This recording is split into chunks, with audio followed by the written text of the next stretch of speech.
Break के बाद आपका स्वागत है और मेरा सवाल अब है सुनीता जी से कि कई बार पुलिस केस की बात आ जाती है। पुलिस जैसे महिलाओं को के साथ कोई छेड़छाड़ हो जाए या फिर रेप की बात आ जाए तो महिलाएं एफआईआर दर्ज कराती हैं, पुलिस के पास जाती हैं, लेकिन कई बार पुलिस उसमें कार्रवाई नहीं कर पाती है क्योंकि कुछ एफआईआर ऐसी हैं जो कि झूठी निकलती हैं। तो उसमें किसकी कमी माने, क्योंकि पुलिस को दोष दे दिया जाता है। आप किससे पूछ रही हैं ये सवाल? जी सुनीता जी। अच्छा, नहीं, आप जो कह रहे हैं वो बिल्कुल आप जो कह रहे हैं बिल्कुल उचित है। कई लोगों ने इस तरह का गिरोह बना के इस तरह की वो ठगी भी प्रारंभ कर दिए कि दुष्कर्म के आरोप में फंसाकर और रुपए हड़पे जाते हैं। तो उस मामले की भी निष्पक्ष जांच करना पुलिस की ही ड्यूटी है और वही कर सकते हैं। तो जो सब तरफ से बात निकल के आई वो यही है कि कानून सशक्त होके उनकी क्रियान्विति ईमानदारी से हो। अभी जैसे शील जी ने कहा कि पुलिस तुरंत एफआईआर दर्ज करती, ऑनलाइन भी हो जाती है, परंतु वो ये भूल गए कि उन्नाव में 1 साल से दुष्कर्म पीड़िता चक्कर काट रही थी, परंतु एफआईआर दर्ज नहीं की गई। यही बात उनके सामने और यही हकीकत में भी धरातल पर होता है कि पीड़िता जाती है, उसको कहा जाता है कि आप यहाँ की रहने वाली हैं इसलिए इस थाने में नहीं होगा। मामला उस थाने के अंतर्गत हुआ इसलिए उस थाने में, जब तक पुलिस थाने वाले 2-4 थानों में इधर से उधर नहीं उनको भटकाएं तब तक कोई दर्ज नहीं करता। उसके बावजूद भी अगर कोई प्रभावशाली व्यक्ति हो तो कभी भी रिपोर्ट दर्ज नहीं होती, और रिपोर्ट दर्ज नहीं होती तब आप देखेंगे कि नेशनल क्राइम ब्यूरो के जो रिकॉर्ड्स के जो आंकड़े हैं 2014 में अगर वो 34,651 थे तो 2015 में 36,735 हो रहे हैं। लगातार महिलाओं के अपराध में बढ़ोतरी हो रही है और हम या सरकार क्या कर रही है? आप कहते हैं मामले दर्ज नहीं होते, पुलिस की जिम्मेदारी, कोर्ट में वकील नहीं है, कोर्ट में पारदर्शिता नहीं रही। आज सुप्रीम कोर्ट के जज खुद प्रेस कॉन्फ्रेंस करके कहते हैं कि यहाँ गलत हो रहा है, यहाँ पारदर्शिता नहीं है, हमारी स्वाधीनता नहीं है। आज सुप्रीम कोर्ट के 2 जज कह रहे हैं फुल कोर्ट बिठाइए, तो नहीं, कोर्ट भी नहीं, अस्त व्यस्त जो एक हमारे समाज का ताना बाना जो अस्त व्यस्त हो गया है। पुलिस वाले जिम्मेदारी नहीं निभा रहे, कोर्ट में जज नहीं है, वकील नहीं है, पारदर्शिता नहीं है, स्वाधीनता नहीं है। गलत नहीं बता सकते। फिर आप ये बताइए देश के सिस्टम पर सवाल नहीं उठा सकते। जिनको संरक्षण मिल जाएगा, नहीं सिस्टम पे नहीं, तो जिनको संरक्षण मिलेगा वो तो सब कुछ करेंगे।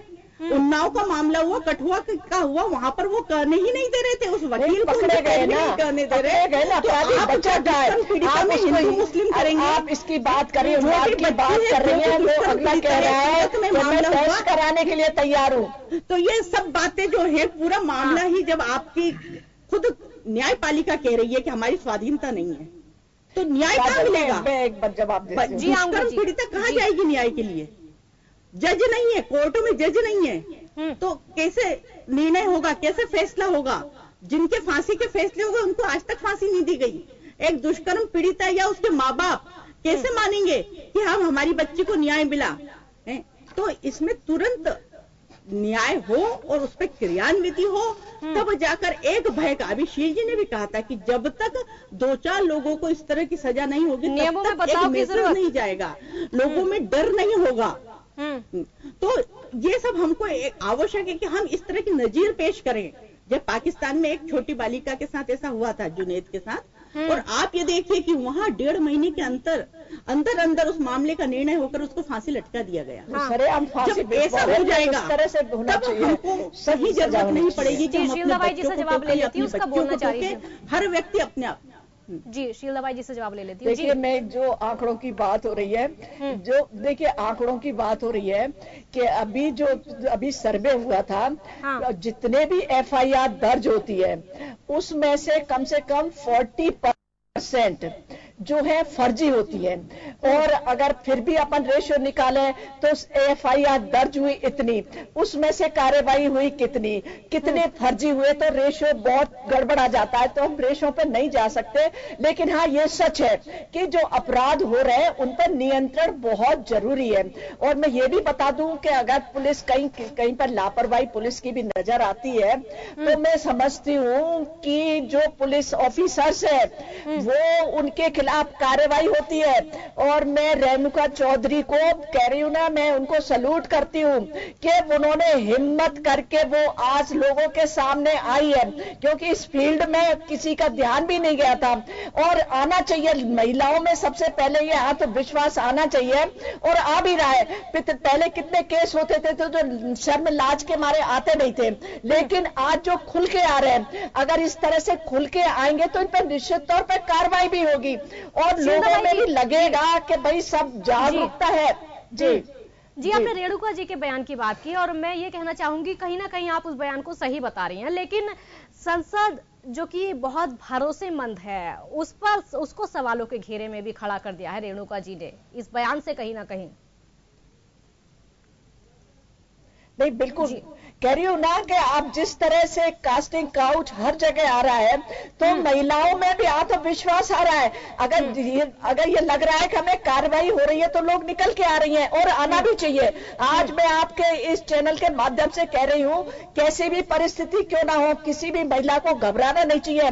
और एक जो जिस तरह से ये शॉर्टकट जो करती है, शॉर्टकट लोग महिलाएं जो करती है आगे आने के लिए, उससे भी बचना होगा। आपको हो सकता है सफलता मिलने में समय लग जाए, लेकिन जो सफलता मिलेगी आपको वो स्थायी होगी।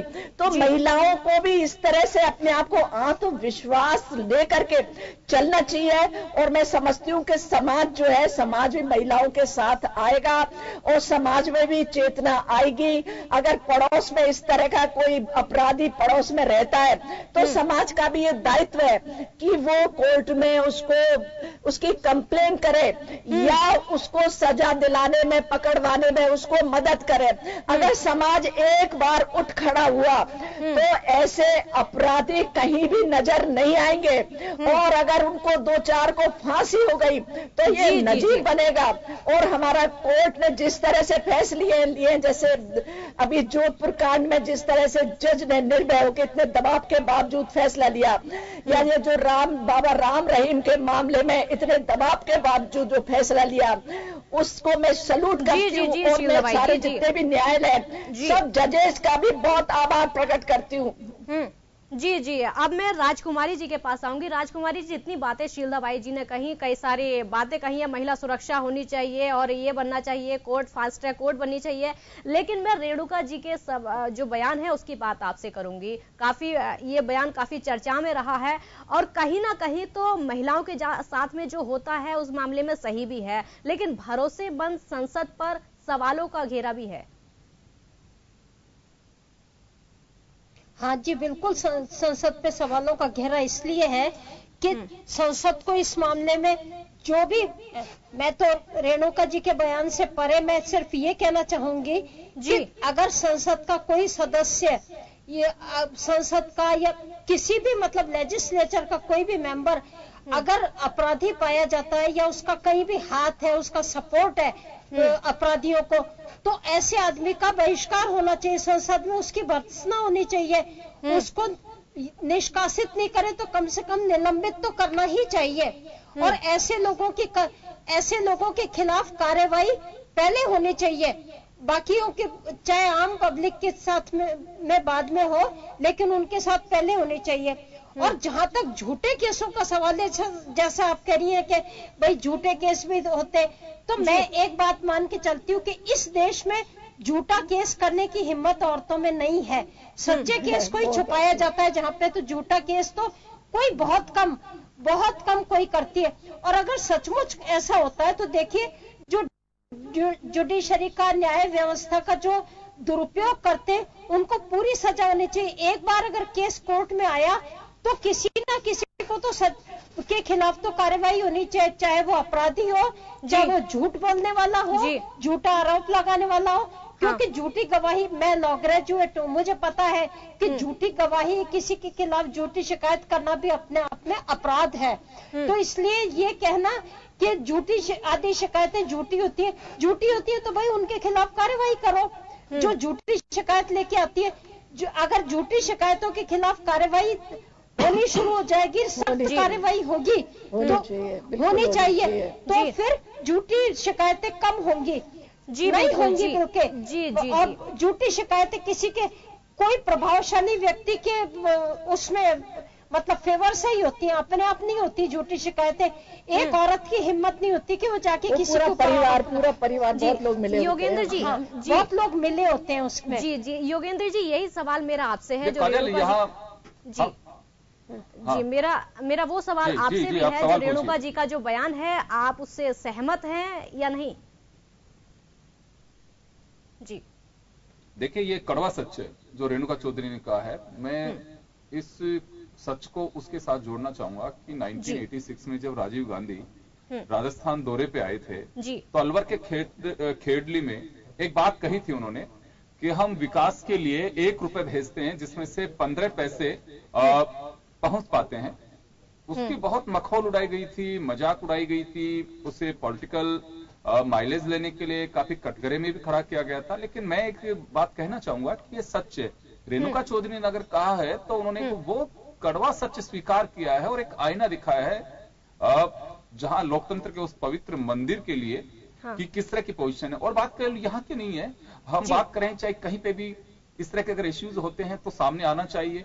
और विमेन सिक्योरिटी की बात करती हैं और दूसरी तरफ एक नजीर के लिए चलिए, मैं तो ये जो सप्ताह है खासकर विमेन सिक्योरिटी से जुड़ा इश्यू हो, चाहे महिलाओं के बिल्कुल वो क्राइम जो दबा करके बैठ जाती हैं उसको लिहाज से सामने आने की बात हो, वो ऐसी चीजें हैं कम से कम एक दायरे से बाहर निकल करके आ रही है। तो मैं तो कहूंगा एक अच्छी बात है। आसाराम बापू की भी अगर बात करें, जिस केस में उन्हें आजीवन कारावास टिल टू डेथ, ये जो केस में फैसला आया तो मुझे लगता है कि हमेशा नजीर से फैसले सुनाए जाते हैं।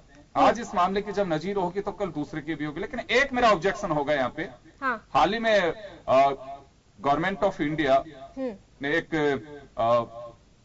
अध्यादेश पारित किया है जिसके 6 महीने वैलिडिटी रहेगी और उसके बाद में पार्लियामेंट से इसे पास करवाना होगा। इसमें कहा गया है कि 12 साल तक की बच्ची के साथ, माइनर के साथ अगर रेप होता है तो फांसी की सजा। बहुत अच्छी बात है कि रुकना चाहिए। 16 साल के है तो आजीवन कारावास, इसका मतलब 70 साल की लेडी है तो उसके लिए सजा मुक्त होगी। मुझे लगता है इसमें मेरा अपना ऑब्जेक्शन है। अगर दुष्कर्म के केस को वास्तव में अगर आप रोकना चाहते हैं तो उसमें आप कुछ इस तरह का लेके आइए कि फास्ट ट्रैक अदालतें बने, केस ऑफिसर स्कीम आप डालिए। और जैसे कभी कहा गया था, शील दवाई जी ने भी कहा था कि हमारे थोड़ी मानसिकता बदलनी होगी। अगर फॉरेनर कोई है विक्टिम तो उस मामले में हम बिल्कुल 100 की स्पीड से चलते हैं, और कोई अगर लोकल अगर इंडियन कोई अगर विमेन है विक्टिम तो उसके लिए हम हाथ पांव, जितने दिन मीडिया ट्रायल चलता है तो बहुत फास्ट होते हैं, उसके बाद में पता ही नहीं होता है। ये केस भी ऐसा ही था जो उन्नाव वाला था। 10 महीने पहले का केस, कठुआ का केस, जनवरी का केस, आज हम उसके ऊपर इतनी दलीलें पेश कर रहे हैं। मुझे लगता है कि थोड़ा फास्ट होना चाहिए मूवमेंट। और विमेन सिक्योरिटी और पीस की जो बात की जा रही है, निश्चित रूप से ये गहन चिंतन का विषय है।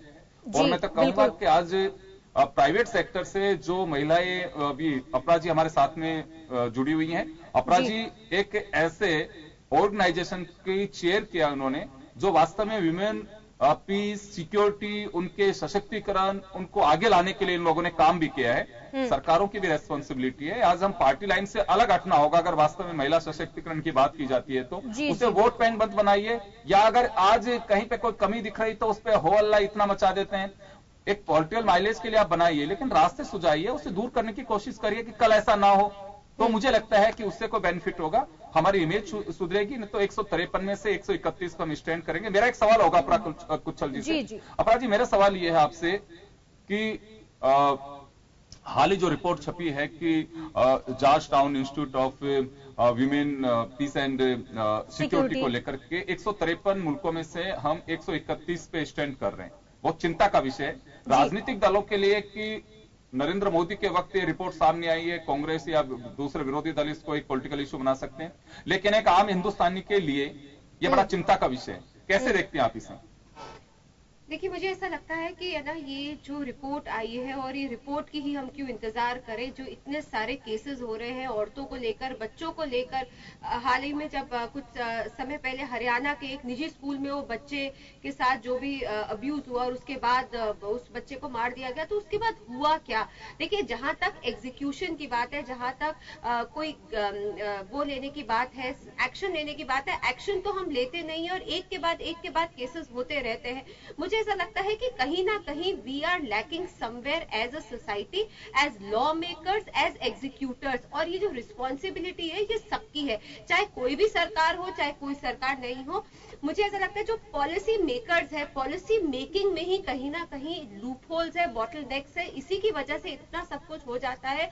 जहां तक कोर्ट्स की बात है, वहां पर भी कितने सारी रेप विक्टिम्स हैं जो अबॉर्शन के लिए वेट कर रही है और उनको वो परमिशन मिलती ही नहीं है। तो जितनी मर्जी आप समस्याएं देख लें, महिलाओं को लेकर, बच्चों को लेकर, बुजुर्गों को लेकर, जो आपके बच्चे जो स्पेशल चिल्ड्रन है उनके साथ जो अत्याचार हो रहे हैं, अब कुछ दिनों में कुछ और रिपोर्ट आ जाएगी बुजुर्गों को लेकर, कुछ दिन के बाद कुछ बच्चों को लेकर चाइल्ड अब्यूज की आ जाएगी। हर जगह ऐसा लग रहा है कि हमारा मुल्क कहीं ना कहीं आगे ही बढ़ता जा रहा है, मतलब वो जो रैंकिंग है उसमें वो बिल्कुल और लंबा जाता जा रहा है। तो मुझे ऐसा लगता है कि कहीं ना कहीं we all have to take this responsibilities, और जहां पर हो एक कड़ी जो सजा है, कड़ी सजा देना ही एक इंसान के लिए एक लेसन है कि ना कोई इसके लिए आगे कुछ करेगा। और जब तक कि हम एग्जाम्पल नहीं देंगे, वो प्रूफ बाय एग्जाम्पल नहीं होगा, तब तक ये जो इतनी सारी फोर्सेस है जो अगेंस्ट है ये बढ़ती ही रहेंगी। क्योंकि हमारी जो जुडिशियल सिस्टम है वहां पर भी इतने लॉन्ग टर्म पेंडिंग केसेस है, जब तक कि वो महिला कहीं से कहां पहुंच जाती है, 20-20 साल तक तो केसेस चलते रहते हैं रेप विक्टिम्स के साथ। तो हर जगह, हर जहां पर आप हाथ मारे वहां पर कहीं प्रॉब्लम्स ही प्रॉब्लम्स है, किसी चीज का निष्कर्ष ही नहीं है। एक जगह एक पुस्तक खत्म होती नहीं है, दूसरा एक अलग रिपोर्ट तैयार होती है, तीसरी अलग, चौथी अलग। इसका मतलब कहीं ना कहीं we are lacking somewhere in our policy formulation, in our policy decision taking capacity. जी जी अपराध जी, बिल्कुल बिल्कुल आपके। और लेकिन मेरा एक और चीज, जी जी जी जी बोलिए।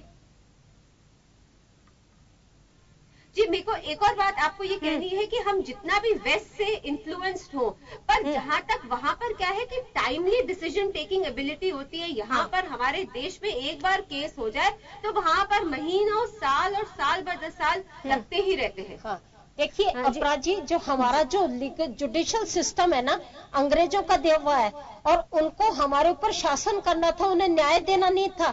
उनके देश में महीनों में क्या, हफ्तों में केसों का डिसीजन होता है। हमारे यहाँ वो चलता रहता है, एक कोर्ट से दूसरा कोर्ट, दूसरे कोर्ट से तीसरा कोर्ट। और शुरू में क्या होता है ना कि केस कोर्ट तक जाने में सालों लग जाते हैं, पुलिस की इंक्वायरी। अब आप बताइए, वो टू फिंगर टेस्ट की बात करिए या कोई सी भी चीज की बात करिए। जी जी जी बताइए। अपरा जी, आपसे मेरा सवाल ये है, ये जो हमारा ये वाला सप्ताह रहा है महिलाओं को लेकर काफी चर्चा में रहा है, चाहे वो किसी अध्यादेश की बात रही हो या फिर रेप केस की बात रही हो। हमारे देश में अब ये भी एक अध्यादेश जो पास हुआ है कि 12 साल तक की बच्ची से अगर रेप होता है तो उसके लिए फांसी का प्रावधान बना है, या फिर 16 साल तक की से तो फिर उम्र कैद। इस तरह से जो प्रावधान बने हैं, आप इससे किस नजरिए से देखती है, कहां तक सहमत है? देखिए, सहमत तो क्या होगा कि एक वो डायपर वाली बच्ची के साथ रेप हो रहा है, तो सहमति तो किसकी क्या सहमति है, उसमें तो कुछ ना बोलने लायक है। या इस मंच पर आप आदमियों को भी बिठा के ये वाली चीज बोल दे, वो भी आंखें झुक जाएंगी। तो हम तो औरतें हैं और हम एक दूसरों की बात समझती है। जी बिल्कुल जी, मैं अध्यादेश की बात कर रही हूँ काजल जी। हाँ, मैं इसमें एक बात और ऐड करना चाहूंगी। जी, मैं पहले अपरा जी से पूछ लेती हूँ। तो मैं ये आपको कहना चाहूंगी कि ये बहुत अच्छा है कि ये, जी बिल्कुल, ये बनाया है। अब उसको कैसे एग्जीक्यूट करते हैं, कोई नेता की घर के कोई रिलेटिव हो या कोई अभिनेता के घर के रिलेटिव हो, तो वहां पर जो हमारा पूरा जो जुडिशियल सिस्टम है, देखिए आप बना लीजिए जितने भी रूल्स एंड रेगुलेशंस है, आप डायरेक्टिव सब बना लीजिए, पर वो कैसे लागू होंगे, एग्जीक्यूशन पर सबसे इम्पोर्टेंट मुद्दा है। लागू कैसे होंगे, लागू कैसे होंगे? शीलदा भाई जी, जवाब आपसे। लागू कैसे होंगे? और जी जी शीलदा भाई जी, आप पर अपरा जी ने आप पर जी अपरा जी का सवाल भी है और साथ में योगेंद्र जी का भी सवाल है। योगेंद्र जी का वो अपना विचार है कि जो ये अध्यादेश बना है इसमें कि 12 साल तक की लड़की से अगर रेप होता है तो फांसी की सजा, अगर 70 साल की किसी महिला से हुआ तो क्या? इन सवालों का जवाब दीजिए। नहीं, देखिए काजल, जो अध्यादेश में जो पहले आया था पॉक्सो एक्ट, और इसमें जो सबसे बड़ा जो डिफरेंस जो है, फांसी की सजा तो है ही। एक खास बात है कि पहले जो है अपराधी अग्रिम जमानत हो जाती थी, अब इसमें अपराधी को कोई भी जमानत नहीं होगी, और इसमें टाइम बाउंड किया गया है कि आपको 2 महीने में ये इसकी पूरी जांच करनी होगी, 2 महीने में ये उसकी पूरी कार्रवाई करनी होगी। इसके अलावा जो फॉरेंसिक रिपोर्ट के लिए हॉस्पिटल में और जो थाने में भी ये दिया गया है कि आप जल्दी से जल्दी इसकी रिपोर्ट करें, और ये प्रयास यही हो रहा है कि 6 महीने के अंदर, चाहे फास्ट ट्रैक बने या जजेस की नियुक्ति हो, 6 महीने के अंदर एनी हाउ उसको अपराधी को सजा मिलनी चाहिए। और हमें उम्मीद रखनी चाहिए कि जो ये अधिनियम आया है निश्चित तौर पर इसका असर होगा। और अभी मैंने अभी जैसे बात की, अभी जो जोधपुर की बात की, इसका भी अभी सामने आया है रिजल्ट। शीला जी, जब से अध्यादेश बना है, रेप केस लगातार खबरों में है, रेप केस लगातार हो रहे हैं, डेली खबरों में आ रहे हैं। जब से अध्यादेश बना उसके बाद से भी देखिए, मैं यहाँ पर एक बात आपके साथ, मैम के साथ एक बात मैं ये बात करना चाहूंगी। आपने ये सब सारे रूल्स बना दिए, थानों में स्पीड अप होगा, हॉस्पिटल्स में स्पीड अप होगा, पर थाने हॉस्पिटल्स ये सब इक्विप्ड कहाँ पर है? वो वहां पर उनको वो इतनी लंबी और इतना ह्यूमिलिएशन प्रोसेस, 12 साल की लड़की को पहले सिट करना पड़ेगा कि उसके साथ रेप हुआ है कि नहीं हुआ है। वो the whole process itself is so humiliating and so time taking. आप बताइए ना, वो अगर कोई गरीब माँ बाप की लड़की है, वो कहाँ डर की ठोकरे खाएंगे। तो मैं जो आपसे पहले ये पॉइंट बोला, वो यही पॉइंट है कि चाहे हॉस्पिटल्स हो, चाहे आपके महिला थाना हो या कोई भी जगह हो, पहले वो भी तो इक्विप्ड होंगे। देखिए, ये एक जगह रूल बनाने की बात नहीं, this is an overall rule जो बनना पड़ेगा, ओवरऑल स्टेप लेना पड़ेगा, नहीं तो ये नहीं होगा। जी हाँ, और हमारे गाड़ी चलती है तो गाड़ी हमारे देश की चेक करा जाता है, पानी चेक करा जाता है, टायर की हवा चेक करी जाती है, तभी गाड़ी आगे चलती है। फुल होना चाहिए। अभी आया है, उस पर निराशा भरी कोई बातें नहीं सोचनी चाहिए हमें। जब आया तो निश्चित तौर पर भी देखिए, 2 महीने 3 महीने अभी परिणाम आए तो सही, देखे तो सही कितना ये लागू होता है। मैं फिर आपको बोल रही हूँ कि मैं एक बहुत इंडिपेंडेंट लेडी, जो एक जयपुर की औरत है, जो सिक्योरिटी से लेकर इतना ज्यादा होटल टूरिज्म इंडस्ट्री में हूँ मैं पिछले 30 सालों से, तो मैं उस लेडी के जी अपना जी हमारे हम अपने देश अंतर्गत बात कर रही हूँ। जी हम अपने देश की ही बातें कर रहे हैं। हमारे जो देश के जो केसेस हैं वही नहीं सुधर पा रहे हैं। हमारे देश के जो रेप केस हैं, छेड़छाड़ के मामले हैं, किडनैपिंग के मामले, अगर यही नहीं सुधर पा रहे हैं तो कैसे हमारा देश अच्छी रैंक पर जाएगा? विदेशों के मुकाबले तो नीचे आएगा ना इस तरह से मामले में। तो देखिए, अगर होली पर कोई औरतें फॉरेनर्स अगर वो हो जाए, आप ऑटो वाले क्या, लड़के क्या, वो छोड़ते ही नहीं है। आप देखिए, मतलब it is such A disgrace कि कोई टूरिस्ट बाहर से आ रहे हैं और आप उनको रंग लगा के देखिए। यहाँ पर again, this is not a political agenda, this is not a part of any political party, this is a security, this is our nation's concern. देखिए, बिल्कुल ये जो कह रही हैं ठीक है, लेकिन मैंने पहले भी कहा कि शुरुआत हमें अपने यहाँ से करनी पड़ेगी। हमारे समाज हम सब लोगों को, हिंदुस्तान के लोगों को उठ खड़ा होना होगा। एक आवाज बननी पड़ेगी समाज की तरफ से। एक कितनी बड़ी सती प्रथा थी, राजा राम मोहन खड़े हुए, वो समाप्त हुआ ना। तो ये भी कोई ऐसा बुराई ऐसी नहीं है कि जिसका अंत नहीं हो सकता। सिर्फ ये है कि हमें कमिटमेंट करने की जरूरत है, हमें दृढ़ निश्चय करने की जरूरत है, और हमें एक तरह से कहना चाहिए कि जी एक छोटा सा रिएक्शन, समय कम है मेरे पास, सुनीता जी से ले लेती हूँ। सुनीता जी, स्थिति कैसे सुधरेगी हमारे देश की विदेशों के मुकाबले? छोटा सा रिएक्शन। काजल जी, जैसा रेणुका जी का अभी आपने बताया संसद के बारे में, तो मेरा ये कहना है, जहाँ पर महिलाएं कम दिखती हैं, तो वहाँ पुरुषों की निगाहें उन महिलाओं पर ज्यादा टिकी रहती हैं। तो इसलिए आवश्यक है कि महिलाओं को सशक्त करने के लिए हमें 33% का आरक्षण महिलाओं के लिए पॉलिटिकल पार्टियों में, सांसद में, विधानसभाओं में, उसके अलावा भी और अतिरिक्त जगहों पर भी महिलाओं को अवसर देना होगा।